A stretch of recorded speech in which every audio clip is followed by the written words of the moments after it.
아주 무더운 날씨가 진행되고 있지만 또 잘 이겨내고 가을을 맞기 원합니다. 선포되는 비밀 부활이라는 제목의 말씀입니다. 파스칼이라는 1623년에 태어나서 1662년에 세상을 떠난 인물이 있는데, 처음에 이 사람은 발명가이고 수학자로 살았습니다. 12살 때 유클리드 기하학 32문제를 풀고 있는 아주 똑똑한 아들을 아버지는 놀란 눈으로 지켜보았습니다. 16살 때 원뿔 곡성론을 발표해서 수학자들을 놀라게 했고, 17살 때는 세무서에서 일하시는 아버지를 위해서 계산기를, 우리가 지금 쓰는 계산기를 만들었습니다. 23살 되었을 때 기압계를 만들어서 산 위에서 대기압에 대한 실험을 했는데 성공을 했어요. 그래서 몇몇 파스칼 이렇게 나오는데 파스칼의 원리를 만든 위대한 발명가예요. 그 밖에 액체의 평형, 공기의 밀도, 산술 삼각형 이런 논문을 발표했을 뿐만 아니라 근대 확률론이라는 새로운 수학 분야까지 개척하는 그런 위대한 인물입니다. 나이가 조금 들면서 철학적으로 관심을 옮겼어요. 인간에 대한 관심, 사람은 누군가, 인간은 어떻게 살아야 되는가, 이것을 많이 고민하면서 연구하다가 인간 고독에 대한 유명한 말을 남겼습니다. 세상의 모든 불행은 방 안에서 조용히 혼자 있는 것을 이해하지 못하는 데 기인한다. 인간은 고독 속에서 적나라한 자기 자신과 마주하게 되기 때문에 그것을 두려워한다. 바쁠 때 약속 다 끊고 하루를 딱 비워놓고 자기를 돌아보는 시간을 가져야 되는데 계속 약속을 잡고 바쁘게 움직이죠. 그러니까 누구를 안 만나면 괜히 뒤처지고 소외됐다는 느낌을 갖는 거예요. 그런데 고독 속에서 자기를 반성하고 자기를 돌아보는 그런 기회를 가질 수 있다는 거죠. 그는 철학을 하다가 신앙의 문제 속으로 들어가서 그 다음 단계로 내가 앞으로 신앙을 위해서 목숨을 바쳐야 되겠다, 이런 결심을 했는데, 그 결심, 자기 결심에 대해서 그는 이런 말로 정의했어요. 매우 기분 좋은 자기 포기다. 신앙대로 살면 포기할 게 많잖아요. 그러나 매우 기분 좋은 자기 포기의 길이다, 이렇게 정의를 했습니다. 1662년 병석에 누워서 유언장을 미리 적어두었는데, 죽음보다 확실한 것은 없고 죽음의 시기보다 불확실한 것은 없다. 언제 죽을지 모르지만 확실히 죽는다. 이제 그 기록을 남겨놨어요. 39년 2개월이라는 짧은 생을 마감했지만 파스칼의 삶에 대해서 사람들이 굉장히 높은 점수를 주는데, 친구들이 그의 집에 가서 이렇게 그의 남은 것들을 보는 중에 양복 안쪽 주머니에서 글귀 하나를 발견했는데, 그 글은 이렇습니다.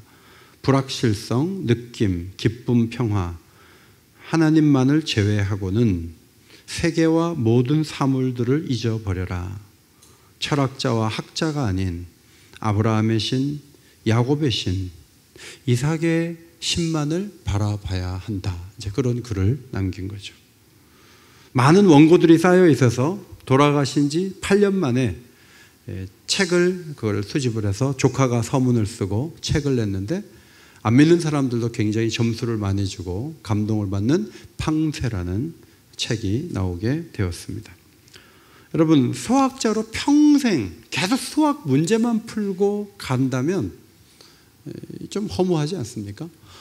철학에 빠져서 뭔가 궁리를 하다가 가지만 답을 찾지 못하는 상태에서 이론만 펼치다가 죽는 것도 아쉽지 않습니까? 그런데 하나님을 바라보고 신앙의 길을 결국 걸어가서 마지막에는 성찬을 요청을 하고 성찬을 받고 감사함으로 세상을 떠난 이 파스칼은 많은 사람들에게 감동을 주고 있습니다. 성도 여러분, 이 세상은 지나가는 것에 불과하고 이 세상은 전부가 아니며 약속한 세계가 우리에게 있다는 것은 성경이 굉장히 크게 강조하는 교리입니다. 사도 바울은 고린도전서 편지를 마무리하면서 15장에서 58절이나 되는 긴 내용의 부활에 대한 주제를 서술했어요. 길게 서술하는 걸 보니까 부활에 대해서 할 말이 많잖아요. 이분은 부활에 대해서 할 얘기가 많아요.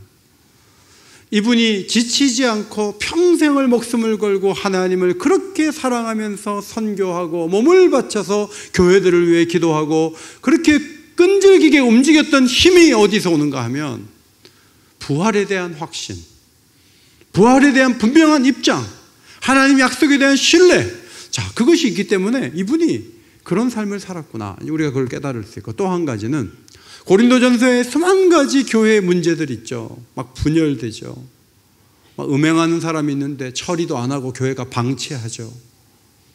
그리고 이파저파 나누어졌을 뿐만 아니라 가정적으로 문제가 생기고, 사도 바울이 보기에 그게 교회냐고 할 정도로 은사를 가진 사람들은 은사 없는 사람들을 무시하고 성찬을 먼저 먹어서 배부르고, 누구는 뒤늦게 와서 먹을 성찬이 없고, 엉망인 교회를 만들어 놓은 가장 큰 본질적인 문제는 다시 사는 세계에 대해서 눈을 열지 않기 때문에, 그것을 믿지 않기 때문에, 그것을 희미하게 두기 때문에 온전하게 하나님 앞에 헌신하고 거룩한 교회를 이루는 일에 실패했고, 부활에 대한 얘기를 들음으로, 부활을 확신함으로 거룩한 교회를 이룰 수 있다, 그것을 말하고 있는 것이죠.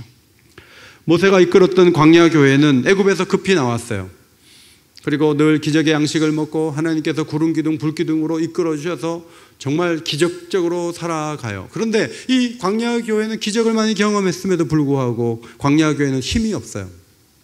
이유는 모두가 과거로 돌아가려는 생각이 많기 때문에, 현재 광야에서 누리는 것과 애굽을 비교할지언정 앞으로 현재 광야에서 고통하는 이 시간보다 더 나은 세계, 애굽과는 상대도 안 되는 가나안이라는 놀라운 세계에 대한 그림이 하나도 없었어요.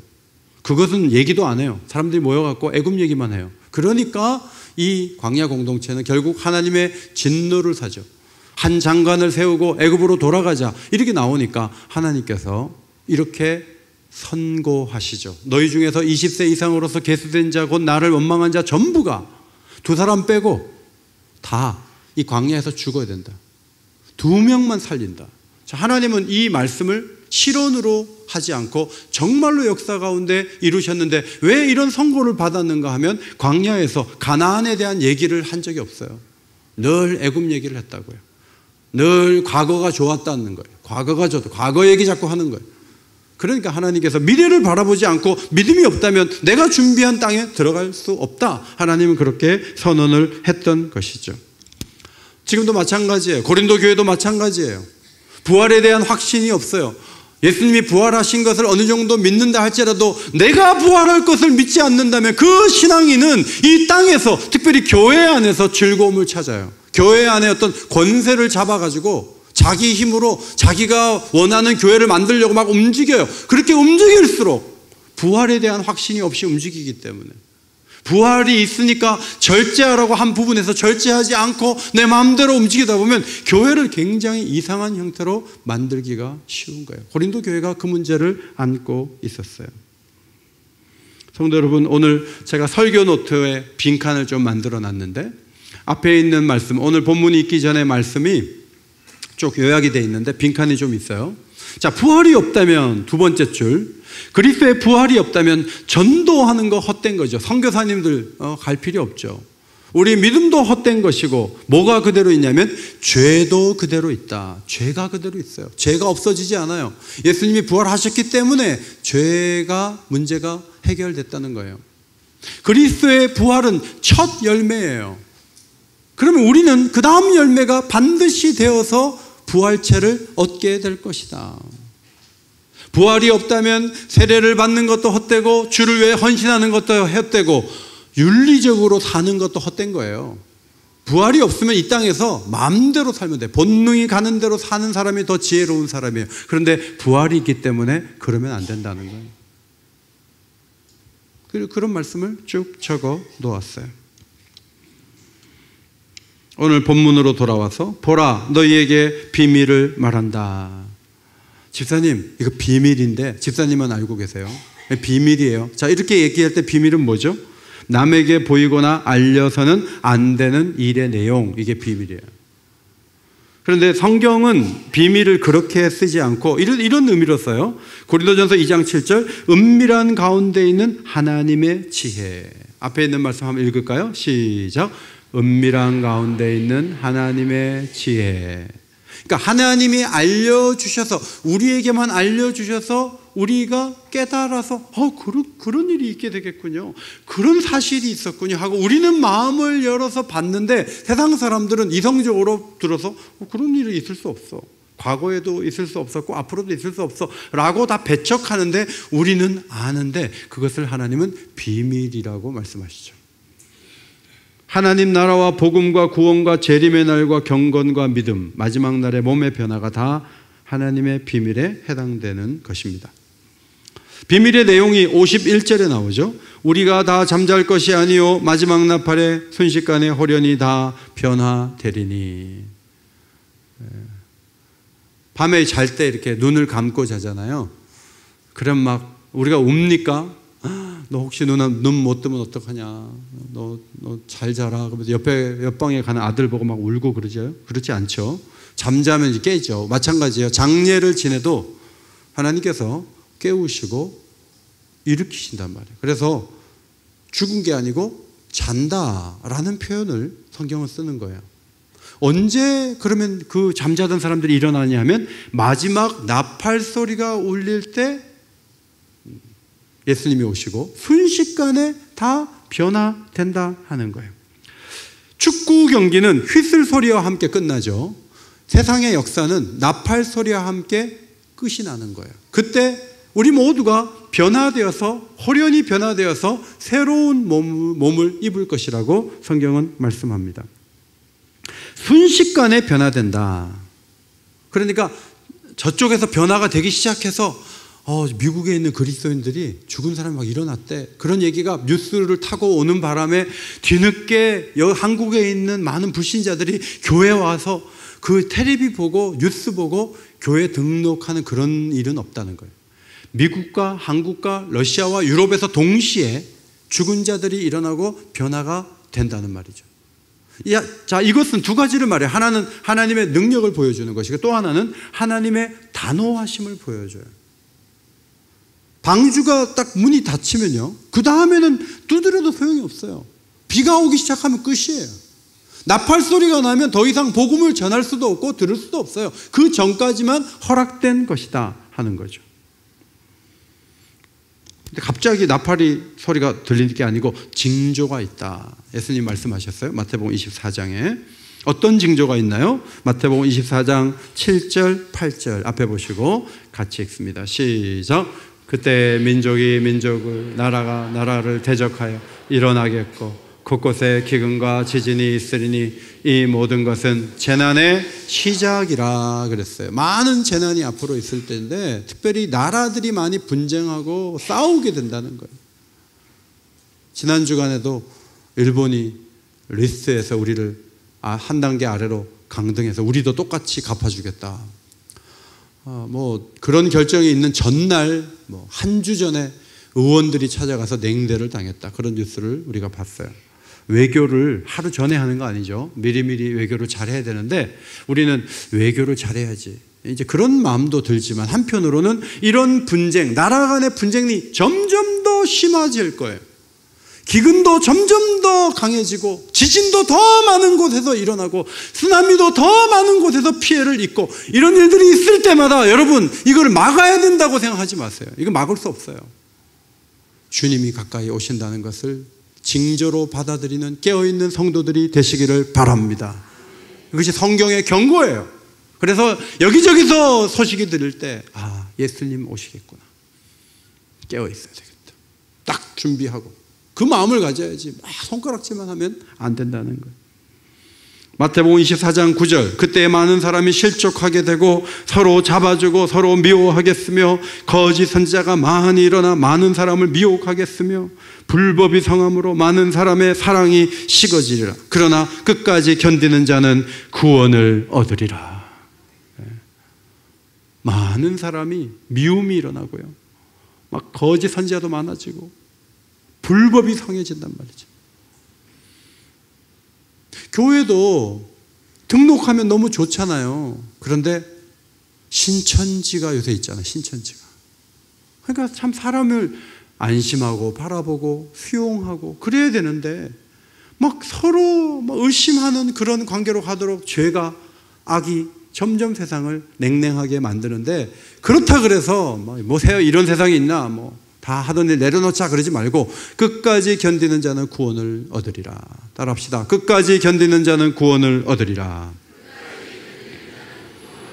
끝까지 잘 견뎌야 돼요. 52절, 나팔 소리가 나며 죽은 자들이 썩지 않을 것으로 다시 살아나고 우리도 변화되리니. 자, 이 말씀은 두 가지 변화가 있는데, 하나는 죽은 자의 부활이 있고 또 하나는 살아있다가 죽음을 보지 않고 살아나는 사람들이 있을 것인데, 모두가 썩지 않는 몸을 입는 변화를 경험하게 될 것이라고 말씀하고 있어요. 자, 우리 몸은 썩을 몸, 욕된 몸, 약한 몸이라 그랬어요. 15장을 읽어보면 그런 표현이 나와요. 썩을 몸, 욕된 몸, 약한 몸. 자, 이 몸이 썩지 아니할 몸으로, 그리고 영광스러운 몸으로, 그리고 강한 몸으로 변화되어서 영원히 주와 함께 있을 그런 몸으로 변화된다. 나팔소리와 함께 변화된다라고 말씀하고 있습니다.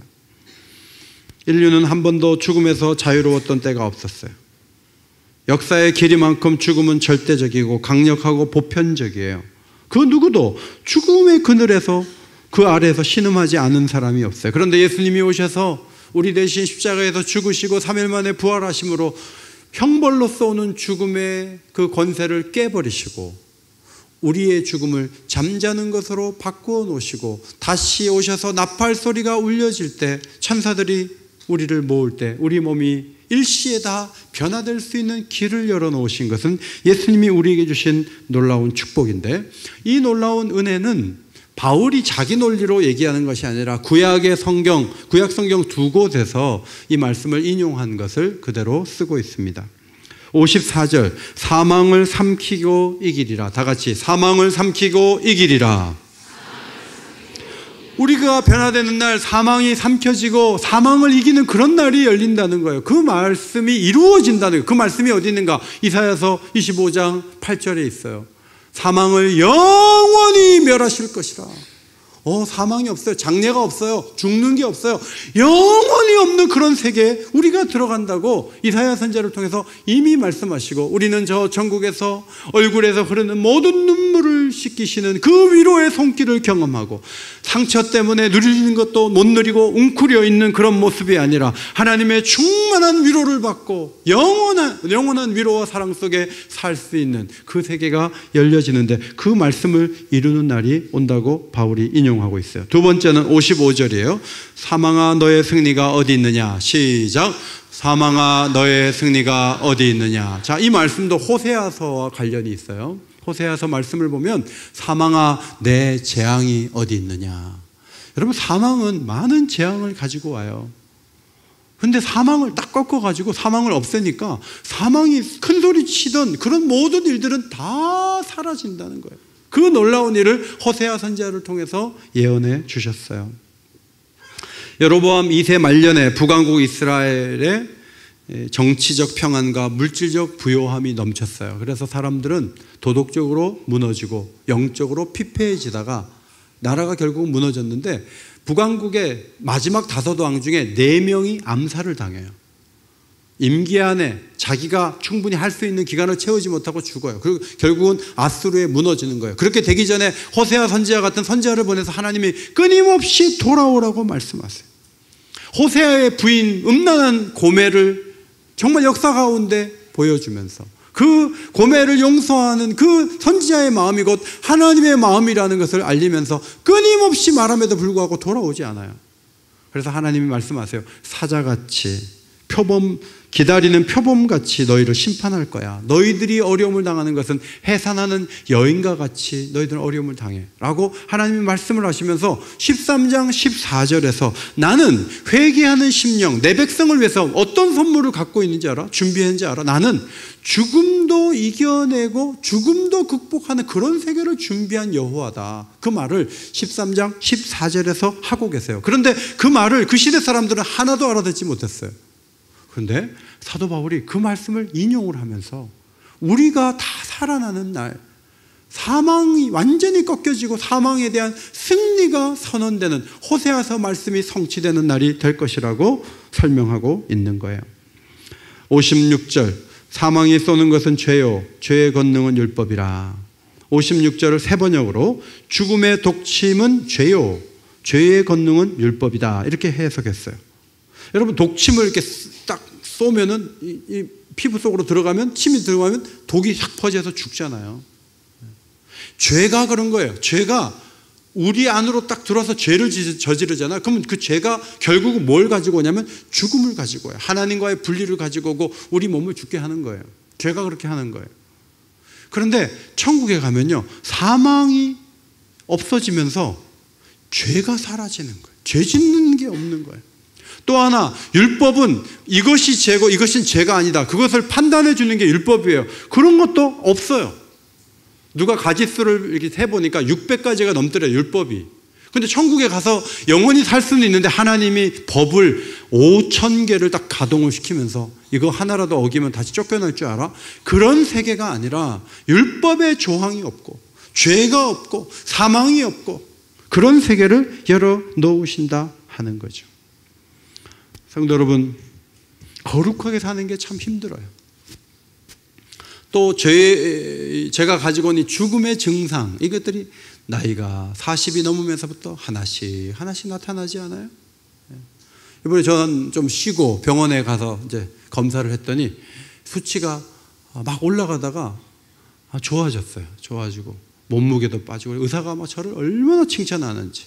그래서 제가 너무 감사해서 이제 약을 안 먹어도 되나 보다 했더니 의사가 그대로 드시면 되겠습니다, 그러는 거예요. 그대로 드시면 되겠습니다. 더 약을 늘리지 않는 걸 감사해라, 이런 얘기죠. 여러분, 이제 약 드시지 마세요. 감사하죠. 그럼 나가서 막 먹어요. 다시 가면 또 약 먹어야죠. 이 땅은요, 조심조심해서 사는 거예요. 버티며 사는 거예요. 그게 이 세상이에요.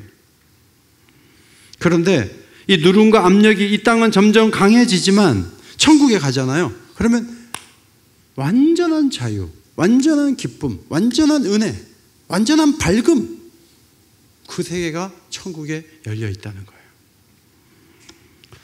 거예요. 사진을 보시면은 이게 이태리와 프랑스 사이에 있는 알프스 산맥이에요. 굉장히 높은 산맥이 있는데 이 산맥이 이태리 위에 딱 걸쳐 있으니까 뭘 이렇게 운송을 하려면 200km를 돌아가야 돼요. 그래서 1800년대 후반에 어떤 분이 여기다가 터널을 뚫으면 너무 좋겠다는 제안은 했지만 너무 큰 공사라서 못했어요. 그러다가 1958년에 공사를 해서 11.6km짜리 터널을 뚫었어요. 근데 이 터널이 문제는 옛날에 뚫었고 또 공사가 어려워서 2차선이에요. 이 터널 이름이 몽블랑 터널이에요. 자, 이 터널로 이제 운전을 해서 지나가는 분들에게 돈을 몇만 원을 받고, 한 5만 원 돈 받아요. 돈을 받고, 그리고 뭐 쪽지를 하나 줘요. 뭐라고 돼 있냐면 70km 이상 달리면 안 되고 뭐 주의사항 같은 게 적혀 있어요. 그래가지고 11.6km 때 카메라가 곳곳에 있다는 얘기를 제가 듣고 조심해서. 근데 건너기 전에 저는 조심해서, 하여튼 뭐 아마 안 찍혔을 거예요. 잘 조심해서 갔으니까. 그런데 어떤 한국 사람이요, 휴가 왔다가 차 빌려가지고 차가 없다 그래갖고 잘 몰라가지고, 한국엔 터널 안에 없잖아요, 카메라가 대부분. 그래갖고 120km로 11.6km를 쫙 갔더니 경찰이 수십 명이 와 있더래요. 딱 터널 끝에 와 있어가지고 그 찍힌 구간마다 전부 요금을 무는데 과속을 많이 해가지고 계산을 하니까 4천만 원이더래요. 그래서 현금으로 납부하지 않으면 출국하지 못합니다. 감옥 가 있어야 됩니다. 그래서 부잣집인가 봐요. ATM기 가서 4천만 원 빼가지고 현금 갖다 주고 집에 갔다는 얘기를 들었어요. 그러니까 제가 속도를 낼 수 있겠어요, 없겠어요? 60km로 천천히. 제가 조금만 밟으면 아내가 여보 큰일 난다고 옆에서 막 찔러요. 조심. 여러분, 여행 가서 뭐 자유로워요? 마음껏 돌아다니고 마음껏 먹어요? 힘들어요. 어떤 곳에 가니까 1시간 이상은 주차를 못해요. 1시간 안에 와야 돼요. 내가 돈을 많이 내고 싶어도 기계에서 1시간이 맥시멈이다. 1시간 안에만 돌아와야 된다. 그럼 내가 한 2시간 일을 보고 싶어도 못하는 거예요. 법이 얼마나 많은지 몰라요. 그런데 천국에 가면요, 법으로 죄 가운데 뭔가 감시하는 그런 게 아니에요. 이것이 가능한 것은 원수 마귀가 묶였기 때문이고 마지막 권세인 이 사망이 이미 끝이 났기 때문에 그런 거죠. 고린도전서 15장 26절에 맨 나중에 멸망받을 원수는 뭐라? 사망이다. 동시에 이 사망이라는 말 속에 사망의 권세를 잡고 있는 원수마귀다 하는 거예요. 원수마귀가 요한계시록에 계속 등장을 하다가 요한계시록 20장 10절에 가서 끝나는 거예요. 계시록 20장 10절 앞에 보시고 읽겠습니다. 시작. 또 그들을 미혹하는 마귀가 불과 유황못에 던져지니 거기는 그 짐승과 거짓 선지자도 있어 세세토록 밤낮 괴로움을 받으리라. 하나님의 역사 속에서 사탄의 세력을 완전히 멸하실 날이 있게 될 것인데 그것이 나팔소리 나는 거하고 관련이 있는 거죠. 그래서 마귀가 완전히 잡히는 거예요. 그러면 우리는 더 이상 뭐 유혹에 빠지는 것도 없고 율법에 걸릴 것도 없고. 자, 그런 날에 대해서 왜 얘기를 하는가 하면 오늘 읽지 않았지만 고린도전서 15장 33절 34절 이런 말씀을 하려고 그런 거예요. 자, 33절 34절 같이 읽습니다. 시작. 속지 말라. 악한 동무들은 선한 행실을 더럽히나니 깨어 의를 행하고 죄를 짓지 말라. 하나님을 알지 못하는 자가 있기로 내가 너희를 부끄럽게 하기 위하여 말하노라. 속지 말라는 거예요. 악한 동물은 선한 행실을 더럽힌다는 거예요. 이 세상이 전부인 것처럼 살지 말라는 거예요. 모든 종교가 좋은 일을 권하고 사람을 선하게 사는 것 같지만요, 그렇지 않아요. 제가 이스탄불에 가서 택시를 타고 숙소로 가요. 근데 이 사람이 돌아갈까 봐 우리 선교사님이 저한테 전화 바꿔달라 그래서 딱 바꿔줬더니 너 어느 도로로 돌아가지 말고 직선 거리로 가라 이렇게 얘기를 해서 그분이 어쩔 수 없이 가장 최단 거리로 갔거든요. 어디서 왔냐 해서 한국에서 왔다 그랬더니 이 무슬림이요, 막 가면서 운전하면서 자기 휴대폰에서 자기하고 키스한 동남아의 여성들이 수십 명인 걸 보여주는 거예요. 여기는 필리핀에서 만났고 이건 태국에서 만났고 막 하면서 막 하는 거예요. 내가 그걸 보면서 이 종교는 도덕성이 없구나. 이게 자랑거리구나. 여러분, 비행기를 몰고 빌딩을 해가지고 사람들을 손해를 입히고 죽으면 그걸 전사라고 하면서요, 천국에 가면 여자들 수십 명이 그 사람을 서빙해주고 그 여자들하고 놀아날 수 있다는 것이 천국이에요. 그게 무슬림들의 천국이에요. 우리는 그런 거 아니에요. 우리는 그렇게 즐기면서 천국이 있다는 얘기를 하는 게 아니에요. 우리는 신령한 몸을 입고 이 땅에서 악한 동무들의 유혹에 따라서 막 사는 게, 그게 하나님 앞에서 부활을 본 사람의 신앙이 아니라는 거예요. 그렇게 살면 안 된다는 거예요. 즐거움을 뒤로 미루고 이 땅에서 거룩하고 의롭게 사는 하나님 백성들이 되시기를 바랍니다. 그렇게 되는 일을 시키기만 하고 자기는 안 하는 게 아니라 31절 너희에 대한 나의 자랑을 두고 단언하노니, 따라합시다. 나는 날마다 죽노라. 매일 죽는 거예요. 매일 죄에 대해서 죽고, 매일 게으름에 대해서 죽고, 매일 잘못된 것에 대해서 죽고, 내 안에 사는 것은 그리스도고 내가 아니다 라는 입장에서 변화된 모습을 가졌던 거죠. 57절 우리 주 예수 그리스도로 말미암아 우리에게 승리를 주시는 하나님께 감사하노니. 저는 이 감사가 너무 귀한 것 같아요.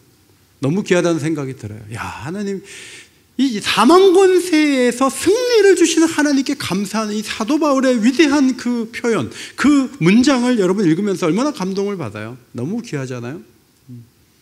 여러 가지 감사가 있지만 여러분, 부활해서 사망 권세에서 승리하게 하실 하나님께 감사합니다. 그렇게 여러분 하나님 앞에 기도 중에 감사해 보셨나요?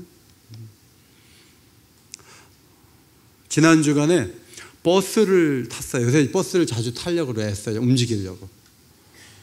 그리고 내려서 집에 와서 이렇게 보니까 휴대폰이 없어요.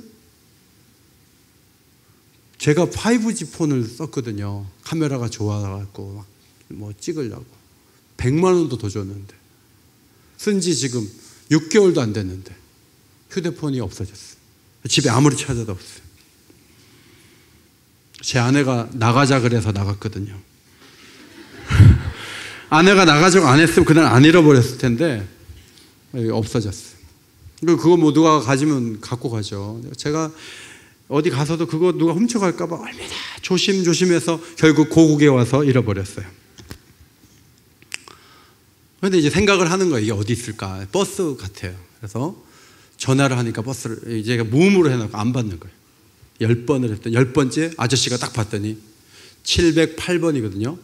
배차실에 오시면 가져가시면 됩니다. 그러는 거예요. 되게 감동하시네요. 그래가지고 제가 아내하고 같이 갔어요. 가가지고 바카스를 두 박스를 사가지고 갔는데 아까 그 인사하신 아저씨는 사라지셨고 어떤 청년이 있는데 저를 보지도 않고 이렇게 주는 거예요. 그래서 그걸 받아가지고 왔어요. 그리고 요새 감사가 뭐냐 하면 휴대폰을 다시 찾게 하신 하나님께 감사하노니 하는 거예요. 감사는 여러 가지가 있어요. 그런데 이런 차원의 감사보다 훨씬 높은 차원의 감사가 있어요. 그게 뭐냐면 우리의 몸을 나팔소리와 함께 변화시켜서 사망 권세를 이기고 승리를 주시는 것에 대한 감사예요. 이 감사를 날마다 하시기를 바랍니다. 날마다 하시기를 바랍니다. 교회와 동창회의 차이가 뭔지 아세요? 동창회는요, 야, 나 병원 가가지고 뭐 어떻게 되고 병원 가서 의사한테 뭐 당한 얘기, 의사의 도움 받은 얘기, 뭐 그런 얘기를 많이 하면 그게 동창회예요. 교회는요, 어렵고 힘들었던 얘기는 간단하게 하는 거예요. 그리고 주로 어떤 얘기를 하냐면 그날에 대한 얘기를 하는 거예요. 그게 교회예요. 교회만이 할 수 있는 자유와 기쁨이에요. 오늘 아침에도 우리 아들하고 며느리가 와서 이제 아침을 같이 먹었는데 제가 그런 얘기 했어요. 천국 가면 뭐 먹지? 그랬어요. 우리 아들이 과일 먹습니다. 그래요. 그래서 제가 과일 12가지 실과를 맺는 나무가 있으니까 과일을 먹겠지만 먹으면 화장실 가야 되는데 화장실 가면 또 정화조를 치워야 되는데 정화조를 치우려면 또 그 냄새나는 차가 또 와야 되는데 복잡한 문제가 있지 않아요?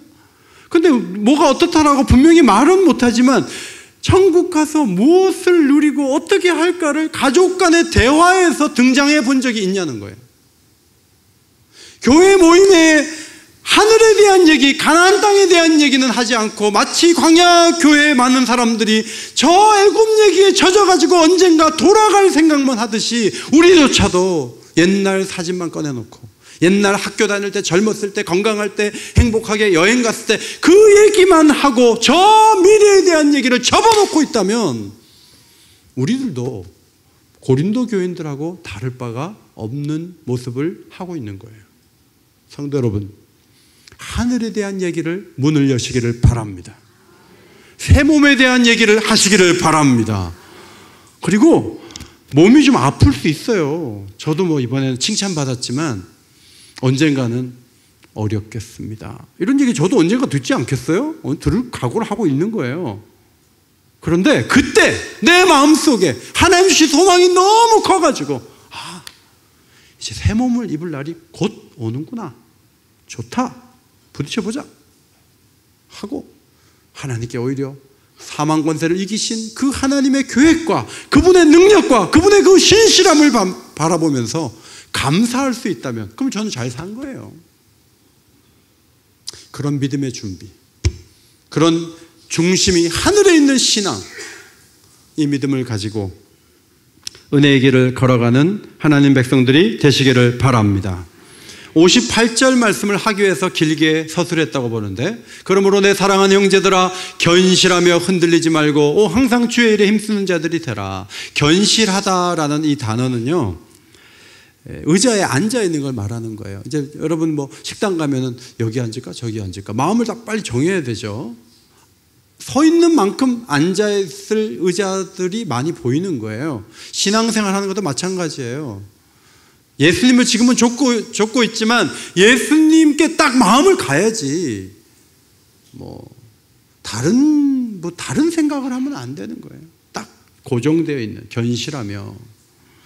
그 다음에 흔들리지 말며, 이것은 장소 이동을 하지 않는 거예요. 세상 풍파가 밀려오고 세상의 유혹이 오면 대만은 세상을 사랑하여 어디로 갔고, 가는 사람이 있단 말이죠. 자기의 자리가 있잖아요. 자기의 자리를 지키는 게 중요한 거예요. 마지막 58절 따라 합시다. 항상 주의 일에 더욱 힘쓰는 자들이 되라. 자, 여기 더욱 힘쓰는 자들이라는 단어가 한 단어인데 헬라어로 과잉이 되어서 양과 질에 있어서 넘치는 상태를 말해요. 넘치는 상태. 우리는 사망 그 다음에 우리의 세계가 있기 때문에 뭔가 포기하고 안 하고 그날만 바라보고 게으른 것이 아니라 넘치는 힘을 가지고 하나님 일을 해야 된다는 거예요. 그 일이 저는 두 가지라고 봐요. 하나는 복음을 전하는 거예요. 복음을 힘을 다해 전해야 돼요. 복음을 전해서 교회에 그 사람이 오고 안 오고는 그 다음 문제고요. 복음을 전할 때 내가 복음을 들어요. 내가 구원을 말하고 내가 부활을 말할 때 그 복음을 가장 많이 듣고 가장 큰 혜택을 받는 사람은 전도자 자신이에요. 우리는 자유로워요. 어디든지 복음을 전할 수 있어요. 그런데 그렇게 하지 못하는 지역들이 많이 있죠.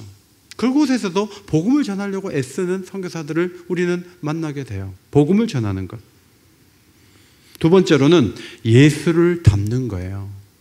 시간이 흐르면서 점점 더 예수를 닮아가는 거예요. 기도도 더 깊이 있게 하고요. 점점 더 좀 육적인 것들을 벗어버리고 영적인 사람으로 좋아질 필요가 있어요. 기독교 신앙이 잘못하면요, 껍데기만 남을 수 있어요. 막 복음도 많이 전하고 막 예배당도 막 크게 세우고 막 엄청나게 일 많이 했어요. 그런데 뚜껑 열어놓고 보니까 이중 생활을 했다 이거죠. 그러면 아무것도 아니에요. 사도 바울은 이런 이중 생활을 하다가 나중에 끝나는 것을 두려워하고 항상 긴장했는데 그 말씀이 고린도전서 9장 27절이에요. 앞에 보시고 같이 읽습니다. 시작. 내가 내 몸을 쳐 복종하게 함은 내가 남에게 전파한 후에 자신이 도리어 버림을 당할까 두려워함이라. 하루하루 잘 가야 돼요. 순식간이에요. 하루하루 내 몸을 쳐 복종시켜야 돼요. 그러면서 하나님 나라 일을 넘치도록 하는 거예요. 그것이 부활이 있기 때문에 우리가 해야 될 길이라고 가르쳐 주셨습니다. 사랑하는 성도 여러분, 이 놀라운 비밀을 저도 믿고 여러분도 믿고 있습니다. 이 비밀을 굳게 붙잡고 견실하고 흔들리지 말고 오직 주의 일에 더욱 힘쓰는 자리에 나가게 되시기를 주의 이름으로 축원합니다. 축원합니다.